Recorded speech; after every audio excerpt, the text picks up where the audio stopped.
as we run through all these experiments, sometimes the question is there is so much to do, which experiment comes first? And one of the things, and I don't, where's my book? Where's my book? It's Your Next Five Moves by Patrick Bet David. I love the quote where he talks about how, it's so important for you to map out the next 15 moves that you want to make and then be able to prioritize which moves you need to come first. Because sometimes I noticed myself as well, I was getting a little paralyzed because I'm like, there's so much that I need to do in this Q3, and I got stuck on which one to do first.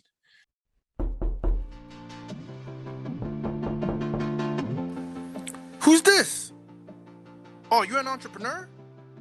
Oh, you're a real estate investor. Oh, you're trying to learn from those who did it. Well, come into the lab then. Put your white coat on, gloves on, notepad, and let's build, y'all.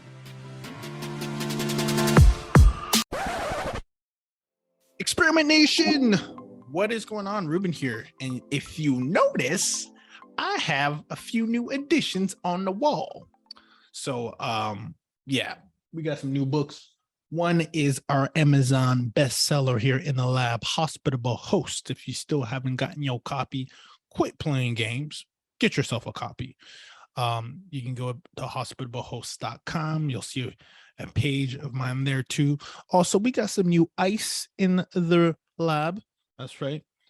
This video here, I'm just recording here in my studio because was on my honeymoon with my lovely wife, who we run the short-term rental operation together. Shout out to Invested Escapes. And then we got some, what else we got going on? Back in New York for the time being. We just launched another short-term rental in Atlanta. Things are cooking. But the reason I'm recording this episode is it's something that I've been going through myself as well, that I hope you'll appreciate, that I trust you will appreciate, because as we run through all these experiments, sometimes the question is there is so much to do, which experiment comes first? And one of the things, and I don't, where's my book? Where's my book? It's Your Next Five Moves by Patrick Bet David. I love the quote where he talks about how, it's so important for you to map out the next 15 moves that you want to make and then be able to prioritize which moves you need to come first. Because sometimes I noticed myself as well, I was getting a little paralyzed because I'm like, there's so much that I need to do in this Q3, and I got stuck on which one to do first. But the only time which one to do first, or the only time you can get a lot of traction, is by rearranging which one comes first. And sometimes it's just sitting down and putting a number next to it. I should do this first because this and this comes in play, and etc. But it only comes after you map out your 15 moves, and your 15 moves are based on where you want to go. And so I think that's just so critical in our lab, because we never want to just be doing experiments blindly, like, oh, I heard a guy do this, I'm going to try to do that, or I heard a gal say this, I'm going to try and do that. For example, right now over my shoulder, I got the $1 Million Listing by Julie George. Shout out to Julie. That's the book right over my shoulder. And there's models within the short-term rental space, so it might be like, oh, I want to try this one, I want to try this, I want to try co-hosting, I want to try rental arbitrage, I want to try this. And maybe there's an order that makes the most sense in your experiments, and the only way to know is if you map it out based on, I like to go with the lowest hanging fruit, because it gives you the momentum, which is very key in our lab. You definitely want momentum. So I just want to record this to share that if you're going through, you want to do a lot, take a second to just write it out. And when you write out everything that you want to do, and then start numbering which one's going to need to come first, which one's happening simultaneously. But at the same time, the reason why we want to be careful when you say simultaneously is, can you really do those two things at once, or does one need to come before the other? And when you really do that, that's really called an exercise of prioritization. One that I would recommend, to do is you want to prioritize by one of the things I learned from one of my mentors is having a 1 year goal, 3 year goal, and then 10-year goal. And you don't do that because the goals are going to be the same in 3 years or 10 years. That's not the point. Is because you can reverse engineer the actions that you're going to take within 1 year. Right. So, if your goal is to do XYZ, like our goal is to expand in the Florida market. And so there's a few things that need to come, right? One of the things we're working on right now is Cordis financing, right? That needs to come first. There's some personal credit stuff that I want to handle before I get to the financing piece, because they're going to look at my personal credit, then they're going to look at the business credit as well. So there's some things that I'm lining up, like Dun and Bradstreet number for my business, and there's just a lot of things that need to come and play before I make that play, and before I get my HELOC. Right, we were looking at cash out refinance, but then I had to go down that route to find out that, HELOC is going to be better because I want to lock in my rate. And, I want to be prepped for, when it's time to make that move, to have the line of credit ready to go, to then maybe have the funds ready in the account, to, to getting approved by lenders, I mean, there's just steps required. And the only way to find out is by mapping out the main goal and then reverse engineering. And I think sometimes we just don't have that main goal, and that's why it's very difficult to understand like what needs to happen in your day to day in your lab, right? So I'll quote this not because I quote this because I'm still learning myself and I'm just sharing experiments with you. But one thing you want to check out is MJ DeMarco, one of my favorite author of all time, actually, and entrepreneur of all time, is and shout out to Roland Frazier too, because that's my guy right there. Experimentation, I always experiment.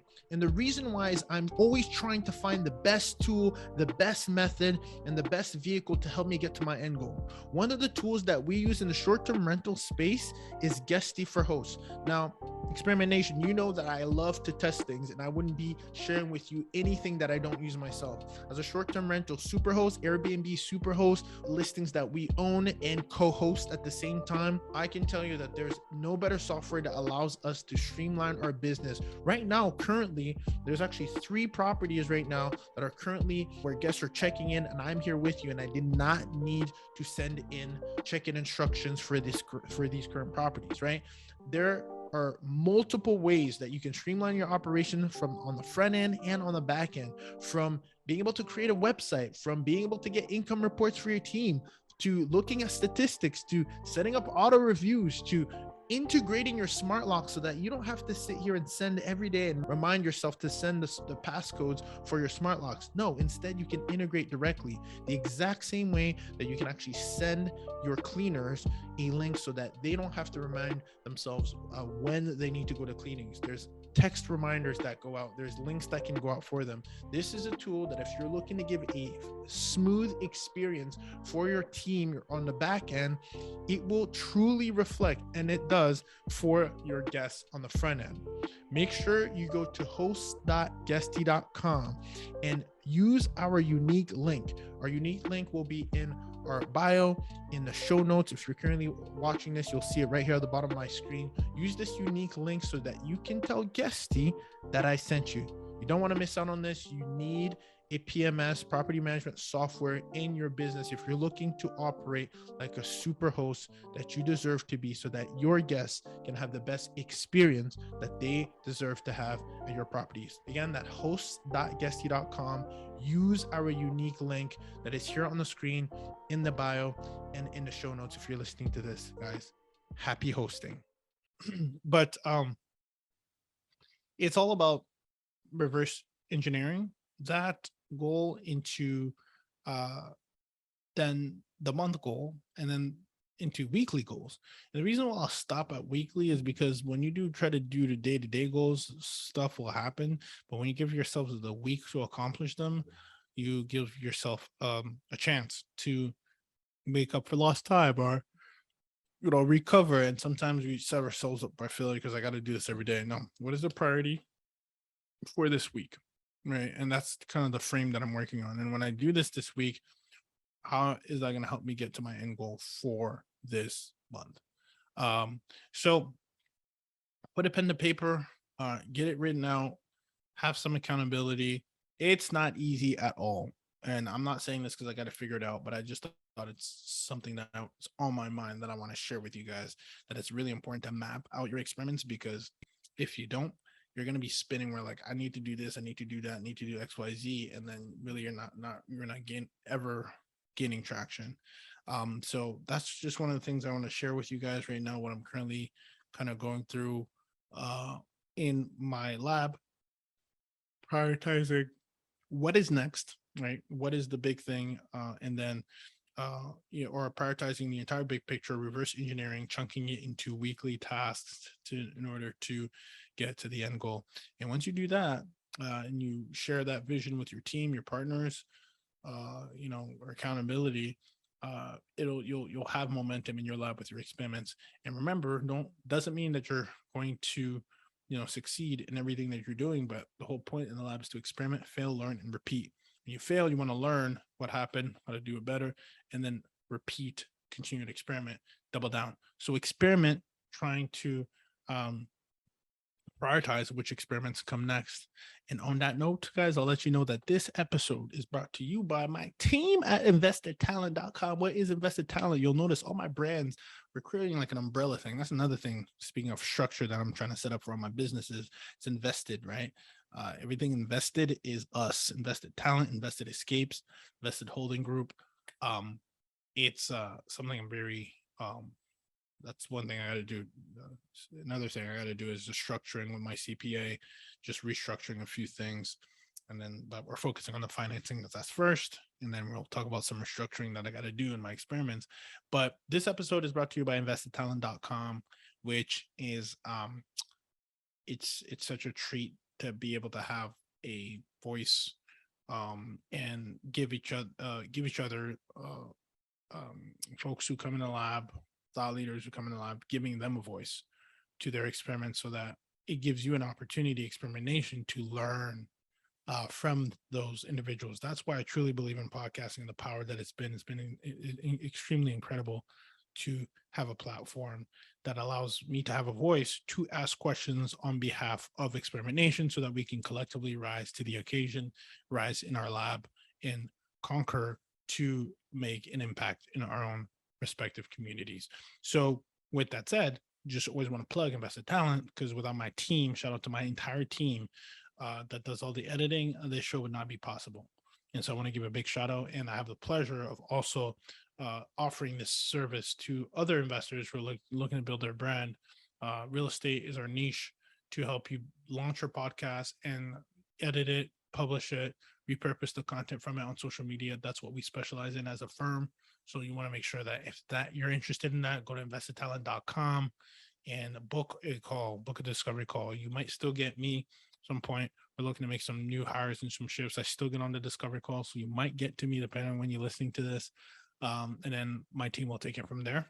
So if you want to connect, take a time to launch your podcast, let's get on the air. Let's get on the call with me, or someone on my team, and we'll get you going. We'll get your podcast going. Podcasting is one of the best things I've ever decided. You talk about an experiment that keeps on giving, that is one of them.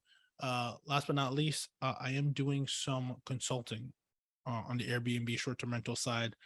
If you're interested, consulting / coaching done with you, very intimate. That's why it's very exclusive. I'm not saying yes to anybody at all. And I get reached out often, and I turn it down because there's a lot of experiments that I need to run. But if it's, if there's some synergy with where you're at, where we're trying to go in the short-term rental space, if you have tons of properties, or looking to become a short-term rental operator, launch some of yours, I can help you. We do it remotely.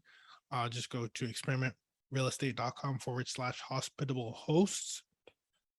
Go to experimentrealestate.com /hospitable hosts, and you'll be able to go ahead and book a call. Or if you're on Instagram, just DM me at the Real Estate Experiment. Let me know that you're interested, and we'll book a call to see if it's a good fit. All right. With that said, y'all, you already know what time it is. Continue to experiment, fail, learn, and repeat. And on that note, continue to build, y'all. Let's build.